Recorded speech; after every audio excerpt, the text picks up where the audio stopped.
सर्वात पहिला सर्वांना श्री स्वामी समर्थ।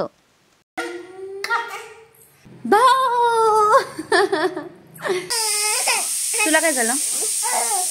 तुला काय झालं? ऑफिसची काही कामं करायची जी की टू डू लिस्टला आहेत।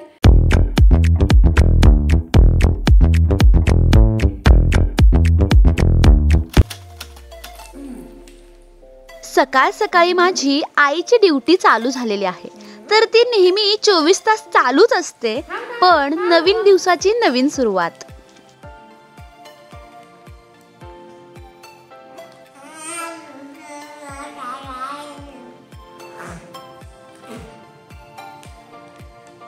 गिरिजाच्या डोक्यावरची केस आता भरपूर वाढलेत, तिचं जावळ काढायचं आहे, पण ती केस तिला प्रचंड त्रास देतात, डोळ्यावरती येतात। त्यामुळं सकाळी उठलं की पहिला काम असतं तिच्या डोक्यावरती एक नारळाचं झाड लावायचं।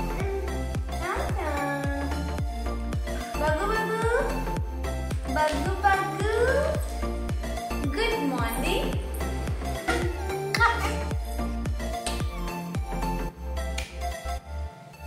No no no no no no no no.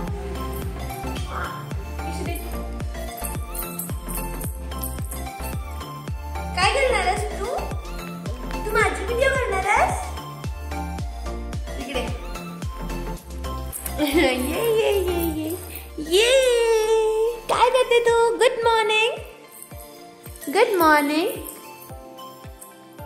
गाडी दे दे दे दे दे दे दे दे दे दे ते ते ते ते ते ते ते ते ते ते हाँ ते हाँ ते ते दे दे दे ते ते ते ते दे।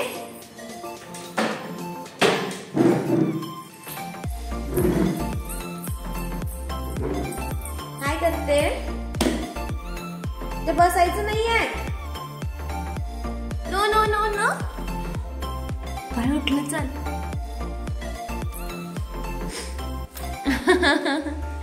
तुम्ही बसताय तिथं? चौरंग आहे। आता मार्गशीर्षचे गुरुवार चालू आहे, तर त्यामुळे मी आणलाय तो आजीकडून माझ्या, तर ती बसते त्याच्यावरती। मी पॅक करून ठेवलेलं नाही, दर गुरुवारी काढावा लागतं, तर हे तिचे असे खेळ चालू असतात त्या चौरंगावरती। अय गुड मॉर्निंग। तर सकाळचे वाजले 10 आणि आमची अजून बरीच कामं बाकी आहेत, तर अजून देवपूजा करायची आहे, अजून आवरायचं आहे, यांचं नाश्ता करायचा आहे अजून। तर लेट्स सी आपला दिवस कसा जातोय। आणि अजूनपर्यंत जर चॅनलला सबस्क्राईब नसेल केलं तर चॅनलला नक्की सबस्क्राईब करा। वक्रतुंड महाकाय सूर्यकोटी समप्रभ निर्विघ्नं कुरु मे देव सर्व कार्येषु सर्वदा। तर सकाळची सुरुवात मी देवपूजेपासून करते, तर यामुळे होतं असं की माझा संपूर्ण दिवस अत्यंत उत्साहात आणि आनंदात जातो आणि कोणत्याही संकटाला मात करण्याची ताकद मला मिळते। तर सकाळ सकाळी मला खूप छान वाटतं रोज असं कुंकू लावायला, तर देवपूजा झाल्याच्या नंतर मी रोज असं कुंकू लावते। तोपर्यंत गिरीजा काय करते बघा। काय करते सोना? झाडू मारते? काय केलं तुम्ही? आणि बो कुठे आहे? मी बो घातलेला ना तुम्हाला? बो कुठे तुमचा? बो काढलाय आणि सगळा पसारा चालू केलाय। टेडी बिअर पडलाय। तिला तो चौरंगासोबत खेळायला खूप आवडतं। कशी काय ती आज एकटी खेळतीये, रोज नाही खेळत ती एकटी, पण कशी काय ती आज बराच वेळ माझी देवपूजा होईपर्यंत ती आज एकटीच खेळायला लागली इथं। ठीक आहे, थोडा वेळ खेळू दे।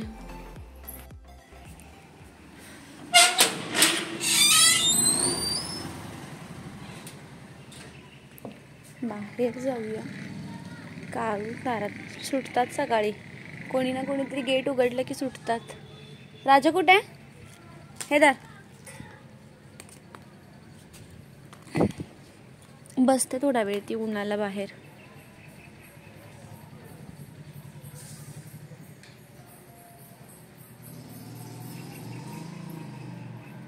भाऊ कसा भाव केला? कसा भाव केला? तर लहान बाळ झोपलंय आणि हे आमचं मोठं चिमणं जागा आहे, किचन मध्येच खेळायला लागली ती, तर आम्हाला फास्टमध्ये जेवण आवरून घ्यायचं आहे, तर हार्डली 15 मिनिट्स लागतील, कारण तसंही आम्हाला डब्बा आला आहे ज्यामध्ये भाकरी आणि भाजी आहे, जे की सासूबाईंनी पाठवलं आहे करून. तर आम्हाला फक्त भात आणि आमटी करायची आहे, त्यामुळे हार्डली 15 मिनिट्समध्ये होऊन जाईल. आणि त्यानंतर मला ऑफिसची काही कामं करायची आहेत जी की टू डू लिस्टला आहेत. तर बघूयात कसं कसं होतंय.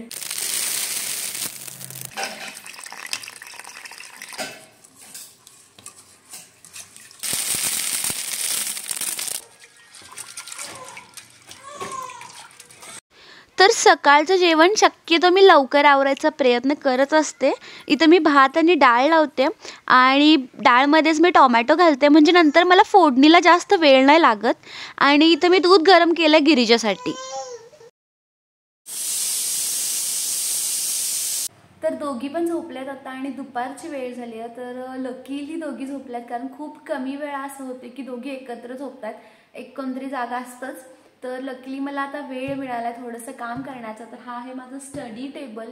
तर इथे सध्या मी खूप रेअरली काम करते, कारण ज्या लोकांना जुने व्हिडिओज ज्यांनी बघितले तर त्यांना माहीत असेल आता मी जे काम करते तर माझे टीम मेंबर्स वाढवलेत, तर त्यामुळं थोडंसं माझं काम हलकं झालेलं आहे आणि मला मुलींना जास्त वेळ देता येतो. आणि सध्या माझी प्रायोरिटी तेच आहे, फॅमिली जी आहे, बेबीज जी आहे, तर ती माझी जास्त इम्पॉर्टंट आहे.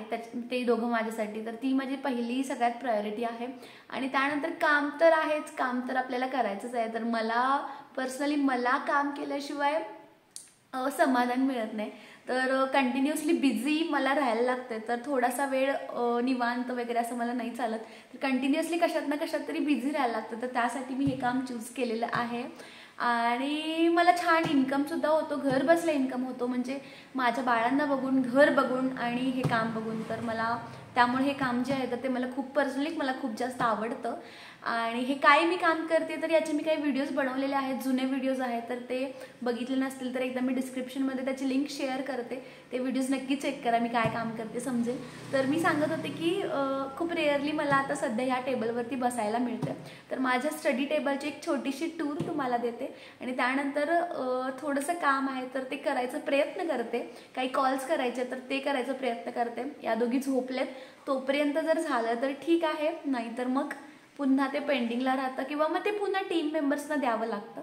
तर ठीक आहे, बघू आपण काय होतं. तर एक छोटीशी मी स्टडी टेबलची टूर देते तुम्हाला. तर सगळ्यात पहिला सुरुवात करते इथून. तर माझ्याकडे इथे भगवद्गीता आहे. तर ही भगवद्गीता मला माझ्या भावाने गिफ्ट केली होती. ज्यावेळी मी फर्स्ट टाइम प्रेग्नेंट होते गिरिजाच्या वेळेला, तर त्यावेळी दिली होती वाचण्यासाठी, म्हणजे बालसंस्कार आपण जे म्हणतो तर त्यासाठी. तर ती इथं कायम असते. आणि त्यानंतर सगळ्यात महत्त्वाचं अजून एक म्हणजे शिवाजी महाराजांचा जो हा फोटो आहे तर तो, तर ते मला खूप मोटिवेशन देतं. तर त्यामुळे हा फोटो मी इथंच ठेवला. माझ्या भावाला गिफ्ट मिळाला होता रक्तदान केल्याबद्दल, तर त्यामुळे मी ती फ्रेम इथंच ठेवली. आणि त्यानंतर सगळ्यात महत्त्वाचं म्हणजे माझं लॅपटॉप, कारण याच्यावरती माझी बरीच कामं असतात. तर जे काही डिझायनिंग आहे तर ते मी याच्यावरती करते, पण सध्या मी मोबाईलला शिफ्ट केलं आहे, तर मोबाईलवरून मी माझी कामं करत असते. त्यानंतर हे काय उपयोगाचं नाही आहे, पण एक पेन होल्डर असू देईल म्हणून मी इथं ठेवलं आहे. हे बाळाचं पावडरचं आहे. तर वर्क फ्रॉम होम कसं असतं तर तुम्हाला माहीत असेल. तर आपल्या बाळाचं थोडंफार इथं सामान आहे. आणि हा माझा फोन आहे कामाचा. तर मी हा फोन कामासाठी वापरते, कारण मी वर्क लाईफ आणि पर्सनल लाईफ मिक्स होऊ देत नाही. तर त्यासाठी मी हा फोन फक्त कामासाठी वापरते. त्यानंतर ही माझी बुक आहे ज्यामध्ये मी सगळं नोट डाऊन करत असते. तर माझी एक डायरी आहे जी की गिरिजानं हरवली आहे, आणि ती डायरी गिरिजानं हरवली असल्यामुळे मला नोटबुकमध्ये लिहायला लागते. तर त्यामुळे मी ही नोटबुक जी आहे तर ती नोटबुक वापरते. कुठे ठेवले तिनं मला नाही माहिती. इथं तिला जरा आता सगळं स्टडी टेबलवरचं घेता येतं आहे, जे हात पोचत आहेत, तर त्यामुळे ती सगळं इथून उचलते आणि घेऊन जाते. तर हा होता माझ्या स्टडी टेबलचा टूर. तर थोडा वेळ मी काम करते, जितका वेळ मला शक्य होईल तितका वेळ मी काम करते आणि त्यानंतर मग पुन्हा भेटू. तर मला हेच सांगायचं होतं की आपला हा जो सिरीज चालू आहे 100 डेज चॅलेंजचा, तर त्यातला हा पहिला व्लॉग आहे. तर होप सो तुम्हाला हा व्लॉग आवडत असेल. आणि जर अजूनपर्यंत तुम्ही आपल्या चॅनलला सबस्क्राईब नसेल केलं तर प्लीज चॅनलला सबस्क्राईब करा. आणि जर व्हिडिओ तुम्हाला आवडला असेल तर लाईक करा. संध्याकाळची वेळ झाली आहे, साधारण 5-5:30 वाजलेत आणि मी माझ्यासाठी कॉफी बनवते आणि गिरिजासाठी एक हेल्दी नाश्ता बनवते. त्यामध्ये मी नाचणीचा नाश्ता बनवते. म्हणजे नाचणी जी आहे तर ती तुपामध्ये भाजून घ्यायची आणि त्यानंतर त्याला मीठ आणि पाणी घालून शिजवून घ्यायचं. तर खूप छान टेस्टी नाश्ता आहे आणि महत्त्वाचं म्हणजे हेल्दी नाश्ता आहे. तर तिला खूप आवडतो तो नाश्ता, तर मी नेहमी करत असते तिच्यासाठी तो नाश्ता. तर मी माझ्यासाठी कॉफी आणि तिच्यासाठी नाचणी तर आमची तयार आहे.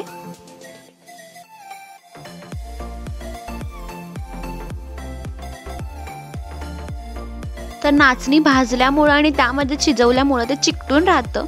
तर त्यामध्ये मी पाणी घालते म्हणजे मावशींना ते धुताना त्रास नाही होणार. तर हा आहे राजा आणि तिकडे ती आहे काळू.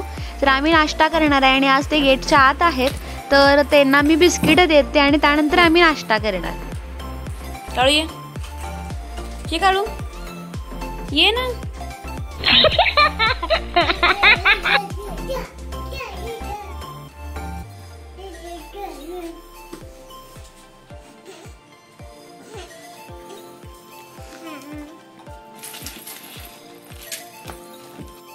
तर आत्ता आम्ही बाहेर बसणार आहे नाश्ता करायला. साधारण संध्याकाळचे 5:30-6 वाजलेत आणि ही जी वेळ आहे संध्याकाळची तर ती मला प्रचंड आवडते. कारण माझ्यासाठी ही जी वेळ आहे तर ती एक हीलिंग टाईम म्हणू शकतो आपण त्याला. म्हणजे आपल्याला दिवसभरामध्ये जितका काही थकवा आलेला असतो किंवा ताणतणाव असतो, कामाचं टेन्शन असतं, काही प्रेशर असतं किंवा घरामध्ये वर्कलोड असतो, तर या सगळ्यामधून आपल्याला रिकवर करण्यासाठी हा जो वेळ आहे तर माझ्यासाठी तरी पर्सनली हा वेळ प्रचंड उत्तम प्रकारे काम करतो. म्हणजे मला स्ट्रेस फ्री व्हायला मदत करतो. मी संध्याकाळची अशी बाहेर बसते आणि छान छान झाडं लावलेली आहेत मी तिथं. गिरिजा असते सोबत आणि 2 पॅट्स आहेत तर ते कधी आत असतात कधी बाहेर असतात, पण झाडं लावलेत त्यामुळे वातावरण थोडक्यात कसं छान असतं. म्हणजे दारात मुलं खेळत असतात, गिरिजा येणाऱ्या जाणाऱ्या माणसांना बघत असते आणि वातावरणसुद्धा खूप छान असतं, प्रसन्न असतं आणि मस्त आम्ही बाहेर बसतो दोघी. खूप वेळ बसतो बाहेर, म्हणजे साधारण एक अर्धा तास तरी आम्ही बसतोच. म्हणजे अजून राशी झोपली आहे तोपर्यंत तरी आम्ही बसतोच.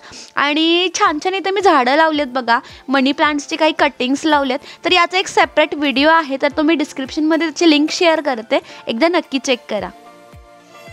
तर हा जो हिलिंग पिरियड आहे तर तो पॉसिबल झाला माझ्या या चिमणीमुळं, राशीमुळं. कारण ती छान झोपली होती तर त्यामुळं मी बाहेर बसू शकले.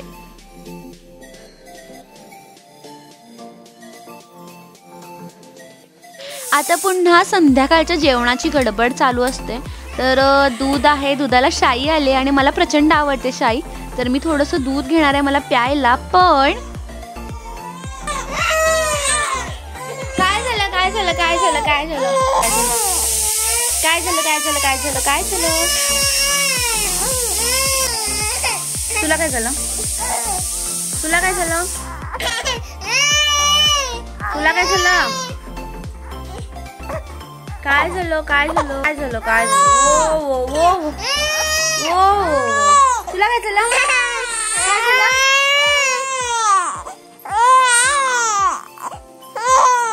झालं? हा काळा चहा ज्याला तुम्ही ब्लॅक टी म्हणत असाल तर आमच्या आहोंना काळा चहा म्हणजे ब्लॅक टी लागतो आणि ते आता घरी आलेले आहेत आणि गिरिजाची जबाबदारी आता मी त्यांच्यावरती देते. तर गिरिजाला तिच्या बाबांकडे सोपवून मी आता संध्याकाळच्या जेवणाची तयारी चालू केली. तर छान फ्रेश भाज्या आणल्या होत्या, त्यामध्ये भेंडी होती आणि भेंडी मी स्वच्छ धुवून ती पुसून घेतली म्हणजे ती कट करताना चिकटत नाही. तर मी अशा प्रकारे जेवण करताना इन्ग्रेडियंट्स सगळे ताटामध्ये अरेंज करून मग करते, कारण गडबडीमध्ये माझं काहीतरी विसरतं आणि त्यामुळं मी पहिला इन्ग्रेडियंट सगळे इथं घेते प्लेटमध्ये आणि त्यानंतर फोडणीची तयारी झाल्यानंतर मग फोडणी घालते. हे जे आहे तर मी भेंडी फ्राय बनवते, कांदा आणि टोमॅटोमध्ये त्याला फोडणी देणार आहे. तर ज्यावेळी आपण ही डिश भाकरीबरोबर खातो तर एक नंबर आपल्याला याची टेस्ट लागते. तर आम्ही प्रचंड फूडी आहोत सगळेच, तर त्यामुळे आम्ही वेगवेगळे डिश ट्राय करत असतो आणि मला असं वाटतं की जेवण जे आहे तर ते प्रत्येकाला यायलाच पाहिजे, no matter he is boy और गर्ल. तर जेवण प्रत्येकाला आलं पाहिजे, कारण आपण कामानिमित्त किंवा स्टडीज निमित्त बाहेरगावी राहतो तर त्यावेळी आपल्याला जेवण आलं पाहिजे, कारण तिथं जेवण जे आहे तर ते हेल्दी असेल असेल तर आपल्याला जेवण हे आलंच पाहिजे. आणि मी सुद्धा उत्तम नाही म्हणू शकत मी, पण मी सुद्धा खूप छान जेवण बनवायला शिकली आता. यूट्यूबवरती आपल्या मधुरा मॅडम आहेतच, तर मधुराज रेसिपीचं बघून मी सुद्धा खूप छान जेवण आता बनवते. आणि आम्ही भेंडीची भाजी करून आता जेवणार आहोत. तर हा व्लॉग मी इथेच स्टॉप करते. तर हा व्लॉग तुम्हाला कसा वाटला तर ते कमेंट करून नक्की सांगा. आणि असेच छान छान व्हिडिओज पाहण्यासाठी आपल्या चॅनलला सबस्क्राईब करायला विसरू नका. आणि सोबतच बेल आयकॉनसुद्धा हिट करा, म्हणजेच माझी इथून पुढे मी व्हिडिओ अपलोड केल्यानंतर त्याची नोटिफिकेशन तुम्हाला येईल. तर खूप खूप थँक्यू व्हिडिओ बघितल्याबद्दल, आणि पुढची व्हिडिओ लवकरच येणार आहे.